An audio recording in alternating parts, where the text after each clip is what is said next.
अस्सलाम वालेकुम जी दोस्तों, अज तुहानू असी दबंग 85 HP 2019 मॉडल ये चापर मशीन ते परफॉर्मेंस चेक करवावांगे। ये चापर मशीन है जी, ट्राली का साइज है पिछे 6.5 12 ते तकरीबन 6 फुट उंचाई च हैगी है। ये ट्राली भी साड़ी वर्कशॉप की बनी हुई है।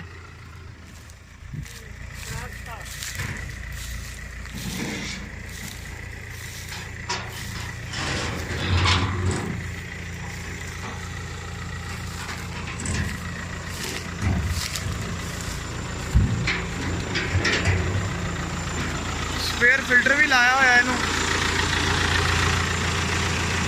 ये देखो।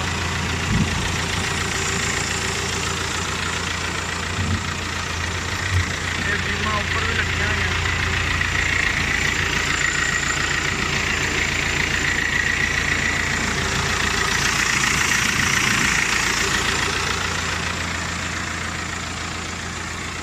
ये बंदियां कोले पहला भी एक दबंग आ जी, दोबारा फिर इन्होंने चापर वास्ते एक होर दबंग लिया है। बंदे कैरेज का ही काम करते हैं, यानी कि एक गड्डी इन्होंने हड़ा वगैरह तो रखी हुई है डिस्कां ते एक चापर ते ही रहूगी।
गिला वा दूसरे लोड चला रहे हैं,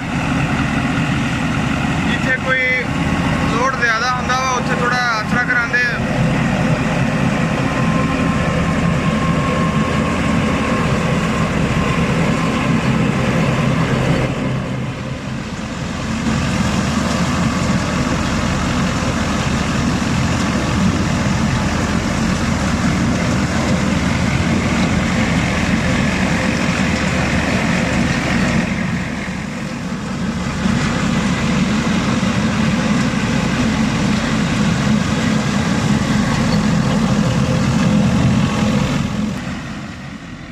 नाड़ हजे गिला होने की वजह जरा स्पीड स्लो है जी, क्योंकि आसरा कराना पैंदा जी जिथे कोई ज़्यादा लोड होंदा वा। बाकी दबंग धुआं छुआं तो नहीं दिखा रहा हैगा इन्ना।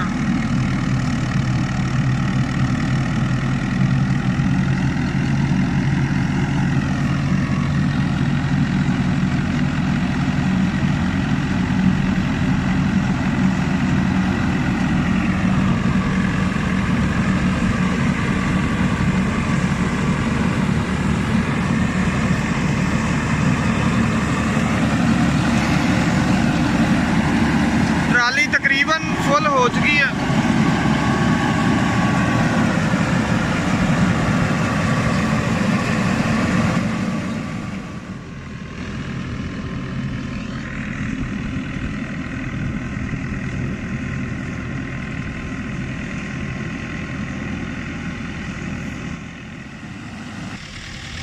दोस्तों ट्राली फुल हो गई है तूड़ी की, ते हुण इहदी अनलोडिंग करांगे जी। ट्रैक्टर जा रहा वा जिथे तूड़ी उतारनी उत्थे।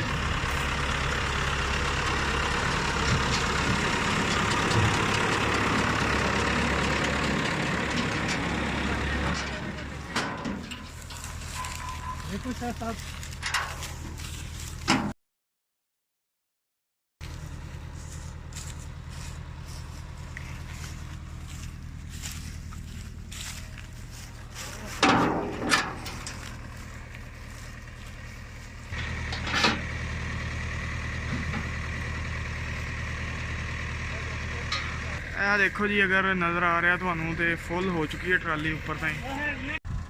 ਟਰਾਲੀ ਖਾਲੀ ਕਰਨ ਲੱਗੇ ਆ।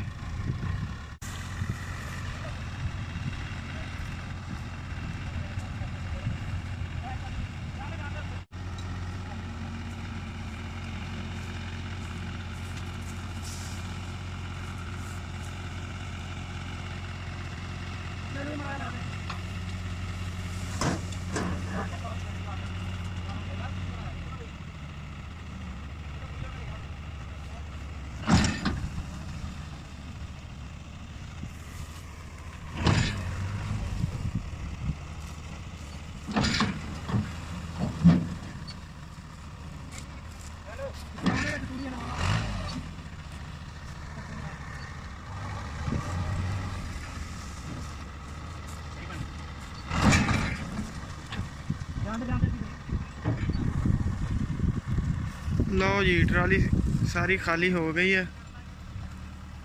ਤੁਹਾਨੂੰ ਤੂੜੀ ਵੀ ਚੈੱਕ ਕਰਵਾਉਣੇ ਆ ਜੀ। ਤੂੜੀ ਚੈੱਕ ਕਰਵਾਓ ਜੀ। ਇਹ ਤੂੜੀ ਹੈ, ਠੀਕ ਹੈ ਤੂੜੀ, ਠੀਕ ਬਰੀਕ ਤੂੜੀ ਹੈ। ਠੀਕ ਹੈ ਦੋਸਤੋ, ਮਿਲਦੇ ਆ ਤੁਹਾਨੂੰ ਆਪਣੀ ਅਗਲੀ ਵੀਡੀਓ 'ਚ। ਅੱਲਾ ਹਾਫਿਜ਼।